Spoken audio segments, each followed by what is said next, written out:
Hello, നമസ്കാരം. ഞാനിപ്പോൾ ഇവിടെ ഉണ്ടാക്കാൻ പോകുന്നത് ചേമ്പിൻ്റെ താളുങ്ങളുടെ ഒരു അവിയലായിട്ട് ഉണ്ടാക്കാൻ പോകണം. അപ്പോൾ അതെങ്ങനെയാണ് ഉണ്ടാക്കുന്നത് നമുക്ക് നോക്കാം. വളരെ സിമ്പിളാണ്. അപ്പോൾ എല്ലായിടത്തും താളുള്ള സമയമല്ലേ, നമുക്കിതങ്ങനെ.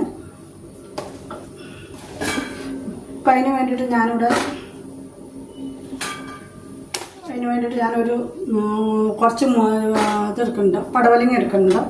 പിന്നെ മുരിങ്ങക്കായ ഉണ്ട്. മുരിങ്ങക്കായ ഞാൻ ഓൾറെഡി ഇവിടെ കണ്ടിച്ച് വെച്ചിട്ടുണ്ട്. അപ്പം ഇതിൻ്റെ തണ്ട് ഇങ്ങനെ ചീകി ഈ പുറത്തെ തൊലി ചീകി കളയണം കേട്ടോ. ഈ പുറത്തെ തൊലി ചീകി കളഞ്ഞിട്ട്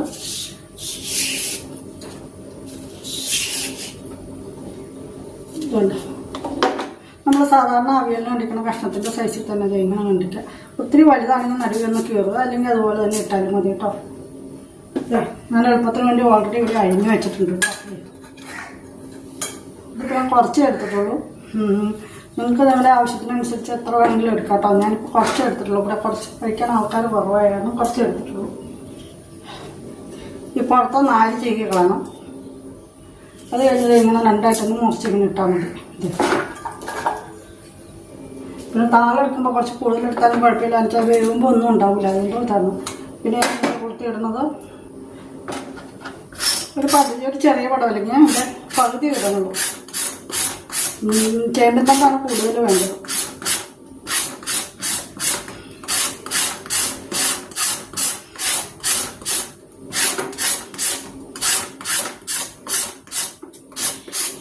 ഇതിപ്പോൾ കർക്കിടക മാസത്തിലല്ലാത്ത ഏത് നാളിലും ഏത് സമയത്തും വെക്കാൻ പറ്റുന്ന ഒരു നല്ല കറി കേട്ടോ. വേനൽക്കാലത്ത് താളിൻ്റെ തണ്ടിപ്പ് ഉണങ്ങി നിൽക്കില്ലേ. ഈ നല്ല ഫ്രഷ് താളിൻ്റെ തണ്ടിപ്പ് മഴ പെയ്യുമ്പോൾ സമയത്ത് എപ്പോൾ വേണമെങ്കിലും നടാട്ടോ. അത് ഞാൻ മുഴുവൻ എടുക്കുന്നില്ല, കുറച്ച് എടുക്കുന്നുള്ളൂ. കുറച്ച് കഷ്ണം മതി, അതുകൊണ്ടാണ്. പിന്നെ നിങ്ങൾക്ക് വേണമെങ്കിൽ ഇതിൻ്റെ കൂട്ടി ക്യാരറ്റൊക്കെ ഇടാം. ഒരു കുഞ്ഞു കഷ്ണം ക്യാരറ്റ്. അപ്പോൾ ഇതിൻ്റെ കൂട്ടത്തിൽ ഡിഫറെൻറ്റ് കളറിൻ്റെ ഉണ്ടാവും. ഇത് തന്നെയാകുമ്പോൾ ഇങ്ങനെ വെളുത്തിരിക്കും. നിങ്ങൾക്ക് അങ്ങനെ വേണമെങ്കിൽ അങ്ങനെയും ചെയ്യാം കേട്ടോ.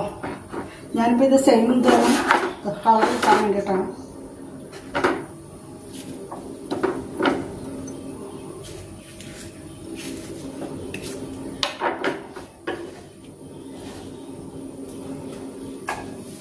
എന്നത് കഴുകിയിട്ടോട്ടെ.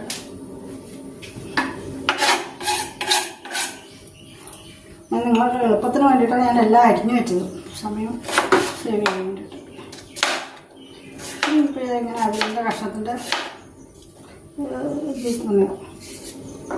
വന്നോ. ഇത് ഞാൻ കുറച്ച് ചെയ്യണ്ട. ഇങ്ങനെ കുറച്ച് കനം കുറച്ചാണ് പടവലങ്ങ അരിഞ്ഞാക്കണം. എന്താണെന്ന് വെച്ചാൽ താള് പെട്ടെന്ന് വേവണമല്ലേ. പടവലങ്ങിനേക്കാളും കൂടുതൽ പെട്ടെന്ന് ആവി കയറുമ്പോൾ വേവണ സാധനമാണ് താള്.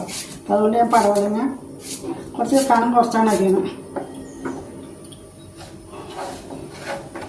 സാധാരണ അവിയലാണെങ്കിൽ കുറച്ചൊക്കെ കണ്ടിട്ടരിക്കണം. ഇത് ഞാൻ വേണ്ട കനം കുറച്ചായിരിക്കണം.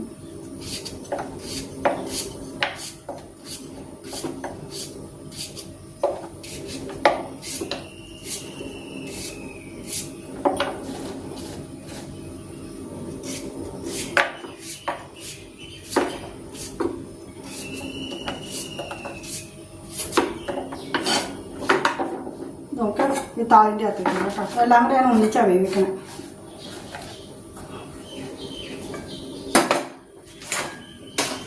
ഇതിലേക്ക് നമുക്ക് മുരിങ്ങക്കായ എടുക്കാം. മുരിങ്ങക്കായ ഞങ്ങൾ ക്ലീൻ ചെയ്ത് കണ്ടോ കഴുകി വെച്ചേക്കണം കേട്ടോ. ഇതൊക്കെ അതൊന്ന് അധികം കീറിയിടാം. അപ്പോൾ പെട്ടെന്ന് വേവും. മുഴുവനെ ഇങ്ങനെ ഇതിനേക്കാളും പെട്ടെന്ന് വേവാൻ എളുപ്പമൊന്ന് കീറിയിട്ടിടും. അപ്പം താളും പടവലങ്ങിയൊക്കെ പെട്ടെന്ന് വേവുമല്ലോ. അപ്പം മുരിങ്ങക്കായും പെട്ടെന്ന് വേണമെങ്കിൽ ഇങ്ങനെ ഇട്ടാൽ മതി.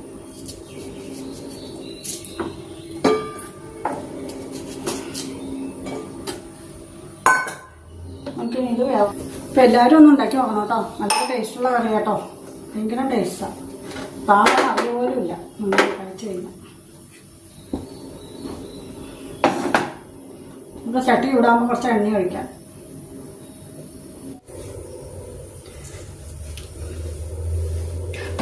ഇപ്പം നമ്മൾ ചട്ടി ചൂടായിട്ടുണ്ട്. നമുക്ക് ഈ ചട്ടിയിലേക്ക് ഇനി കുറച്ച് വെളിച്ചെണ്ണ ഒഴിക്കാം കേട്ടോ. അങ്ങനെ ഒരു ടീസ്പൂൺ വെളിച്ചെണ്ണ വേണ്ട, ഇച്ചിരി വെളിച്ചെണ്ണ ഒഴിച്ചിട്ടുള്ളൂ. ടീസ്പൂൺ വെളിച്ചെണ്ണ ഒഴിച്ചിട്ടുണ്ട്. ഇതിലേക്ക് നമുക്ക് ഈ പച്ചക്കറി ഇട്ടൊന്ന്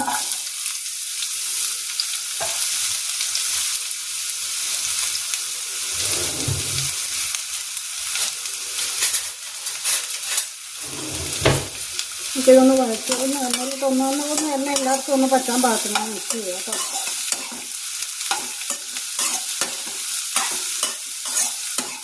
ഈ എണ്ണയുടെ ചുവ അവിയലിൻ്റെ അകത്ത് എല്ലാവർക്കും പറ്റാൻ വേണ്ടിയിട്ടാണ് കേട്ടോ.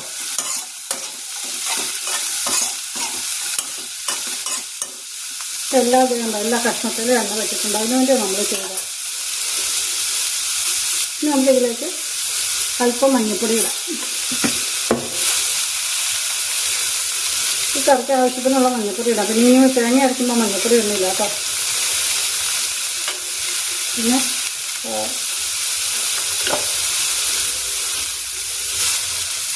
ഇത് വേവാൻ ആവശ്യത്തിനുള്ള വെള്ളം കൂടി ഒഴിക്കാം കേട്ടോ. ഒരു 1/2 കപ്പ് വെള്ളം ഒഴിച്ചിട്ടുണ്ട് കേട്ടോ. ഈ മുരിങ്ങ ഉപ്പ് നമ്മൾ ഇപ്പോൾ ചേർക്കില്ല. ഉപ്പ് നമ്മൾ ഇതിനൊരു ആവി വന്നൊരു തിളയൊക്കെ വന്നിട്ടാണ് ചേർക്കുള്ളൂ കേട്ടോ. നമുക്കിനി ഇതൊന്ന് മൂടി വെച്ചതൊന്ന് വേവിക്കാൻ വെക്കാം. അപ്പോൾ ഇത് വെച്ച് ഇതിനകത്ത് ഇപ്പോൾ ആകെ മഞ്ഞൾപ്പൊടിയും ആദ്യം നമ്മൾ കുറച്ച് വെളിച്ചെണ്ണ ഒഴിച്ചു. അതിനകത്തിട്ട് വെജിറ്റബിളൊക്കെ ഒന്ന് നമ്മൾ സോട്ട് ചെയ്തെടുത്തു. വെളിച്ചെണ്ണ എല്ലായിടത്തും ഈ കഷ്ണങ്ങളിൽ എല്ലായിടത്തും പറ്റാൻ വേണ്ടിയിട്ട്. അത് കഴിഞ്ഞ് പിന്നെ നമ്മൾ കുറച്ച് മഞ്ഞൾപ്പൊടി ഇട്ടു. പിന്നെ ഒരു 1/2 കപ്പ് വെള്ളം, ഇത് വേവാൻ മാത്രം ആവശ്യത്തിനുള്ള വെള്ളം ഒഴിച്ചിട്ടുണ്ട്. അപ്പോൾ ഇത് വെന്ത് കഴിഞ്ഞ് വെള്ളം ഇപ്പോൾ താഴേന്ന് കുറച്ച് വെള്ളം ഇറങ്ങി വരും. അപ്പോൾ നമുക്കിനി വെള്ളം മുരിങ്ങക്കായും പടവലങ്ങയും വേവാനായിട്ട് ശകലം വെള്ളം വേണമല്ലോ, അതിന് വേണ്ടിയിട്ടാണ് ശകലം വെള്ളം ഒഴിച്ച്. പിന്നെ വെള്ളം അത് കഴിഞ്ഞ് കൂടുതലാണെങ്കിലും കുഴപ്പമില്ല, നമ്മൾ തേങ്ങ അരയ്ക്കുമ്പോൾ കുറച്ച് വെള്ളം ചേർത്ത് അരച്ചാൽ മതി, അപ്പോൾ കുഴപ്പമുണ്ടാവില്ല. അപ്പോൾ നമുക്കത് ശരിയായിട്ട് എടുക്കാൻ പറ്റും. അപ്പോൾ നമ്മളിനി ഇത് നന്നായിട്ടൊന്ന് ആവിയൊക്കെ വന്നു കഴിഞ്ഞിട്ടാണ് നമ്മൾ ഉപ്പ് ചേർക്കുള്ളൂ. ഇതെടുത്ത് നമ്മുടെ കഷ്ണങ്ങളൊക്കെ തിളച്ച് ആവി വന്നിട്ടുണ്ട്. ഇനി നമുക്ക് ഇതിലേക്ക് കുറച്ച് ആവശ്യത്തിനുള്ള ഉപ്പ് ചേർക്കാം. അപ്പോൾ നമ്മൾ അരപ്പിനും കൂടെ ഉള്ള കണക്കാക്കി വേണം കേട്ടോ ഉപ്പിടാനായിട്ട്.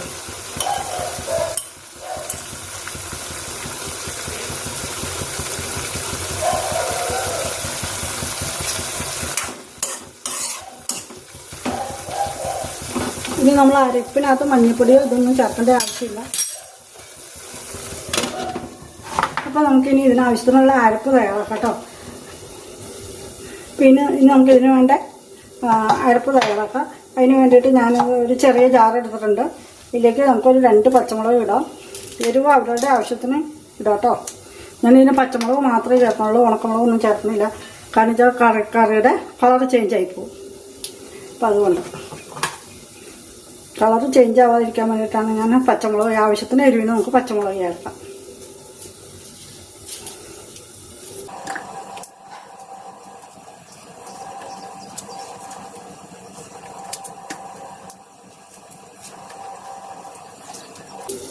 നമുക്കൊരു 5 മിനിറ്റ് 10 മിനിറ്റ് കൊണ്ട് ഉണ്ടാക്കാൻ പറ്റുന്ന സാധനമാണ്.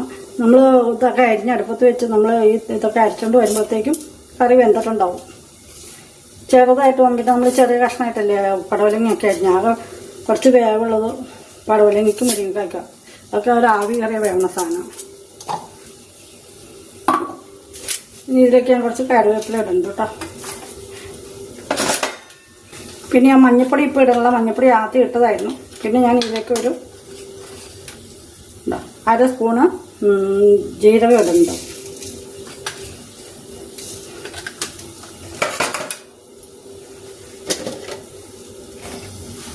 നമുക്ക് ആദ്യം ഈ മസാലകൾ തന്നെ ഒന്ന് അരച്ചെടുക്കാം കേട്ടോ.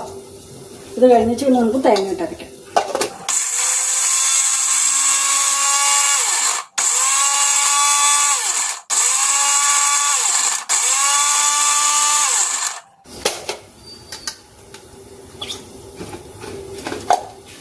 വേണ്ട നമുക്ക് ഇതിലേക്ക് തേങ്ങ ഇടാം. കുറച്ച് തേങ്ങ മതി, കുറച്ച് കറിയല്ലേ ഉള്ളൂ.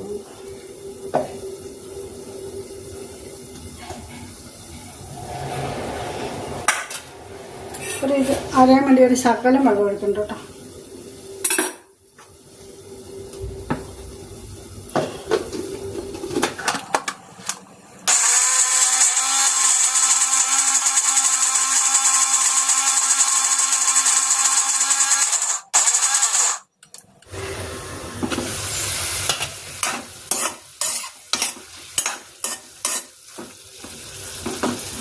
ഇപ്പോൾ നമ്മുടെ കഷ്ണങ്ങളൊക്കെ വെന്തിട്ടുണ്ട്. നമുക്കിനി ഇതിലേക്ക് അരപ്പ് ചേർക്കാം കേട്ടോ.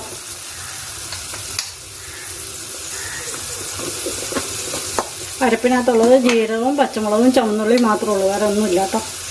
മഞ്ഞൾപ്പൊടി ഇനി ഇടുന്നില്ല, മഞ്ഞൾപ്പൊടി ഇട്ട് അതിൻ്റെ കളറ് പോകും. അതുകൊണ്ട് മുളക് പൊടി ഇട്ടില്ല, മുളക് പൊടി ഇട്ടാൽ കളറ് പോകും. എരിവിന് ആവശ്യത്തിന് പച്ചമുളക് മാത്രമേ ഇട്ടുള്ളൂ.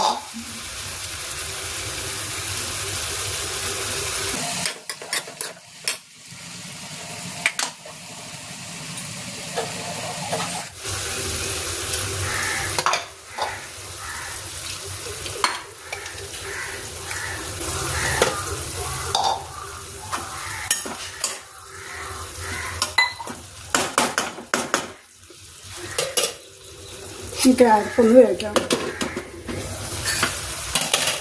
അപ്പോൾ നമ്മുടെ അരപ്പിന് ആവി വന്നിട്ടുണ്ട്.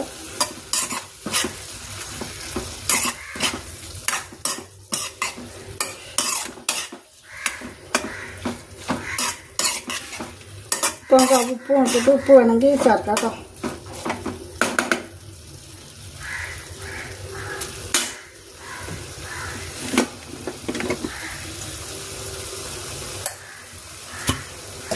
ഇനി ശകലം ഉപ്പോടെ ചേർക്കണ്ട. എനിക്ക് തൈര് ഒഴിക്കുമ്പോൾ ശകലം ഉപ്പോടെ വേണ്ടിയിട്ടുണ്ട്.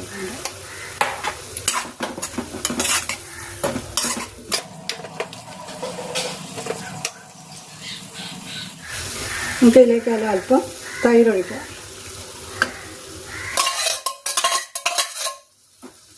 ഒത്തിരി പുളിയില്ലാത്ത തൈര് മതി കേട്ടോ. തൈര് ഇല്ലെങ്കിൽ വാളംപുളി ഒഴിക്കാം, വാളംപുളി പിഴിഞ്ഞ് ഒഴിച്ചാലും മതി കേട്ടോ.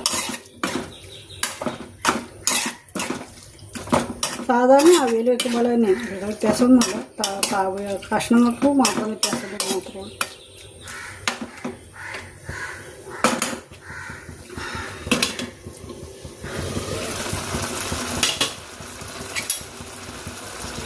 നമ്മൾ തൈരൊഴിച്ച് തൈരിനും ആവി വന്നിട്ടുണ്ട്. അപ്പോൾ നമ്മുടെ കറി റെഡി ആയി കഴിഞ്ഞു കേട്ടോ. കണ്ടോ എന്ത് നല്ല കളറാന്ന് നോക്കി.